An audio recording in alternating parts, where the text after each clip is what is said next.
Une fois n'est pas coutume sur RCM, on parle de football avec nos invités. Ils sont joueurs et responsables de l'ASC Kellerman. Vous savez, le petit club de foot à Saint-Dié qui a tout d'un grand. À nos côtés, c'est Sofiane Sassi. Bonjour Sofiane. Bonjour. Sofiane, vous êtes joueur et également secrétaire porte-parole de l'association du club de foot. Exactement. Et puis également, à vos côtés, c'est un joueur qui veut garder le silence et qui observe. Lui, c'est un tacticien, c'est certainement pour ça. Si je vous accueille ce matin au studio, c'est parce qu'on est d'une part voisins à Kellerman et puis surtout parce que vous n'avez cesse de faire parler de vous. Vous étiez à 2 doigts de la Coupe de Lorraine le 8 mai dernier. L'histoire, on a voulu autrement. Quel souvenir vous gardez de cette rencontre-là ? Un peu de déception parce qu'on était à exactement 7 minutes de la finale. On marquait un but à 7 minutes de la fin du match et on se fait égaliser à 2 minutes du temps additionnel et on perd dans les arrêts de jeu. Ouais. Et on l'a mal pris, mal vécu. On est un peu dégoûté, ouais dégoûté, beaucoup dégoûté. On se remet comment de ça, de voir la coupe filer là en... On s'est remis tout de suite dans le bain parce qu'on avait un match de championnat la semaine d'après, donc on était obligé de se remettre dans le bain. Match de championnat, ça continue notamment dimanche, championnat de district, c'est ça ? Exactement, dimanche on reçoit Sainte-Marguerite B. Sainte-Marguerite B, et puis également jeudi, là c'est un match de Coupe de France, vous y participez ? Oui, alors cette année, la Coupe de France veut qu'on aille à Fraisse-Plein-Fin pour le premier tour de Coupe de France 2014-2015. Donc on ira se déplacer à Plein-Fin. C'est quoi vos ambitions là pour la Coupe de France ? Faire mieux que d'habitude. Alors notre plus gros palmarès en Coupe de France, c'est le 5e tour. Donc en espérant égaler, voire faire mieux que précédemment. Et il y a les effectifs pour là ? Franchement, cette année, on a un très très bel effectif. Si on ne monte pas ou si on arrive à garder notre effectif, le 5e tour est à notre portée. Ouais, et puis bon, l'objectif, on le disait hors antenne, vous misez vraiment sur le championnat parce que vous voulez grimper, évoluer ? Voilà, ouais. Notre objectif premier, c'est pas les coupes, c'est pas la Coupe de France, ni la Coupe des Vosges, ni la Coupe de Lorraine. Notre objectif premier et principal dans le club, c'est vraiment le championnat. C'est toujours sympa quand même de gagner une coupe. Oui, c'est sympa, surtout pour un petit club comme le nôtre et surtout évoluant dans un quartier. Ce serait sympa de gagner une coupe de Lorraine ou une coupe des Vosges, mais l'objectif principal, c'est de monter. Si gagner une coupe des Vosges et on ne monte pas derrière, il y aurait quand même un goût amer. Ouais, alors l'ASCK est de plus en plus cité, là où vous faites le buzz, alors certainement grâce à vos résultats, mais j'ai aussi l'impression qu'il y a autre chose, qui est un état d'esprit particulier à SCK. En fait, on a réussi à faire un état d'esprit familial. Avant tout, on est plus une famille que des amis. Donc quand on vient dans ce club, on se retrouve en tant que famille, en tant que copains. Et je pense que c'est notre plus grande force. Qu'est-ce qui vous distingue là d'un club, pour ne pas le citer, comme le SRD Football ? On est plus un club familial que le SRD Football, exactement. Du moment qu'il n'y a pas d'argent, moi je pense, parce qu'au SRD Football, ils sont payés, il y a de l'argent. Du moment qu'il n'y a pas d'argent dans un club, ça vit mieux. Oui, parce que vous, les joueurs, ils ne sont pas payés. Du président au plus petit joueur qui a 7 ans, personne n'est payé chez nous. Ouais, personne n'est payé. Qu'est-ce qui fait qu'on continue à jouer alors à la SCK ? Comme je vous dis, pour une famille. Ouais, c'est pour la famille. Ouais, exactement. On a des joueurs qui méritent, mais largement de jouer bien plus haut, qui méritent même de jouer en une à Saint-Dié et qui restent chez nous. Ça fait 3-4 ans qu'ils sont chez nous, ils ne veulent pas partir. Ils ont été formés où les joueurs d'ailleurs de l'équipe ? 90% ont été formés à l'extérieur, c'est-à-dire au SRD, Sainte-Marguerite, voire pour quelques-uns à Raon.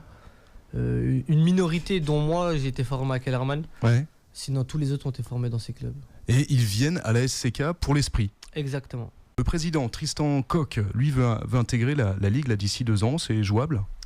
D'ici 2 ans, on verra cette année déjà, si on arrive à monter cette année. Si on n'arrive pas à monter cette année, ce sera encore faisable. Mais je pense que c'est l'état d'esprit du club. Et vous allez rechercher des joueurs là, qui ont un jeu particulier ou pas pour constituer l'équipe ? Ça, on le laisse plutôt au coach en fait. C'est plutôt le coach qui voit avec ses connaissances et ce qu'il a sous la main au niveau de l'équipe. Donc il voit ce qui lui manque et c'est lui qui fait les décisions. Et puis là, il y a de la relève à la SCK. Vous avez doublé, alors ça c'est quand même hallucinant, vous avez doublé en 1 an votre effectif au niveau des jeunes recrues. Exactement. En fait, cette année, on a fait une équipe de U19 qui était composée à 80% de joueurs du SRD et à 20% de joueurs de Sainte-Marguerite. Donc on a réussi à récupérer ces joueurs pour pouvoir les former parce que la base du foot, c'est quand même la formation. Ouais. Donc nous, on a pris des joueurs pour qu'ils puissent s'intégrer au plus rapidement dans les équipes 1 et les équipes 2 du club. Mais vous comptez les faire monter, hein. Si un jeune rentre, ça sera pour jouer après en équipe 1, s'il a le niveau. Il y a certains jeunes déjà qui ont joué avec l'équipe 1 et voire avec l'équipe 2 cette année. Comment ils sont entraînés ces joueurs-là? Vous disiez tout à l'heure, vous faites tout bénévolement, c'est pareil pour les entraînements? Exactement, on a un coach qui est là 2 fois par semaine, et sans compter les matchs, donc il est là des fois 2 voire à 5 fois par semaine. Ouais. Donc bénévolement, il prend son temps et il vient nous aider. Et ça c'est vraiment l'état d'esprit du club, hein. Y a très familial, on s'investit pour les joueurs. Il y a un projet un peu éducatif aussi autour de tout ça. On essaye, mais cette année on est limité vu qu'on est que 3 ou 4 bénévoles qui s'occupent des équipes. C'est pour ça on aimerait recruter d'autres bénévoles qui veulent s'impliquer avec nous, qui aimeraient prendre des équipes de jeunes. Vu que cette année on a une équipe de U15 de moins de 15 ans, on a une équipe de U7, on a une équipe de U13, on aimerait que des personnes viennent nous aider à les encadrer. Ouais, ça c'est un appel. Vous connaissez le foot, ça aide quand même pour entrer et encadrer les jeunes. Venez, filez un coup de main à la SCK parce qu'il y a un vrai esprit. Exactement. Famille, les portes sont ouvertes. Avant de se quitter, j'aimerais aussi qu'on parle de deux de vos soutiens. Il y en a un qui est né dans le quartier. Il a dansé, chanté, fait rigoler tout le monde avec un bonnet de Père Noël sur la tête. C'est Moussier Tombola, c'est votre premier fan. Oui, en fait, on a 2 présidents d'honneur au niveau du club. On a Monsieur Tombola et Khalidou Koulibaly qui nous aident sportivement à nous développer. Ils nous donnent des conseils, ils nous donnent des relations, ils nous proposent des projets. Donc, avec un grand plaisir qu'on travaille avec eux. Moussier Tombola, il a joué dans le club? Non. Monsieur Tombola, c'est un handballeur à la base. C'est un handballeur à la base. Il est passé au ballon au pied voilà. Pour vous soutenir, vous aider. Tout ça, c'est l'esprit famille finalement. Exactement, qui les rapproche. Tout se réunit autour du quartier. Et Khalidou, là, Koulibaly, justement, parlons-en. Il fait l'actualité. Il est parti à Naples, recruté à Naples. En ce moment, il fait le buzz. Il fait le buzz. Il est passé par le club, lui? Oui, il est venu nous voir vendredi à l'entraînement parce qu'il y avait un petit programme sur lui de Vosges Télévisions. Donc, il est venu gentiment à notre entraînement vendredi nous féliciter. Donc, nous aussi, on l'a félicité à son tour. On est très content pour lui, très heureux. De toute façon, c'est ce qu'il mérite. Ouais. Il a toujours travaillé, on le connaît toujours bosseur. Donc ça peut être cap bénéfique pour lui et pour nous par la suite. Ça c'est une fierté hein, pour le club. Pour le club, pour le quartier, pour la ville de Saint-Didier-Vosges. Pour vous voir sur le terrain, là, c'est donc dimanche. Près de 200 supporters seront réguliers. Hein. Ils seront présents, ils seront là? Oui, je pense. Je leur ai fait un petit appel par ce biais de la radio. Dimanche à 15h, on reçoit le club de Sainte-Marguerite-Baie sur le terrain synthétique pour l'avant-dernière journée de championnat.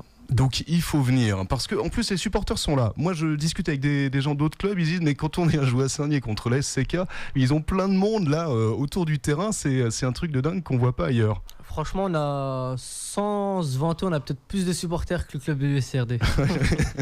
Donc rendez-vous sur le terrain, rejoignez le banc des supporters, il y a une sacrée ambiance et il y a un esprit assez particulier avec la SCK. En tout cas, je vous remercie d'avoir été à nos côtés, Soufiane Sassi, et puis également dans l'ombre, Lamine Schwitter, qu'on n'a pas entendu, mais qui nous a observé, lui prépare le match hein, déjà. en tout cas, merci d'être passé par les studios et puis bonne chance, bon courage. Merci à vous de nous avoir invités.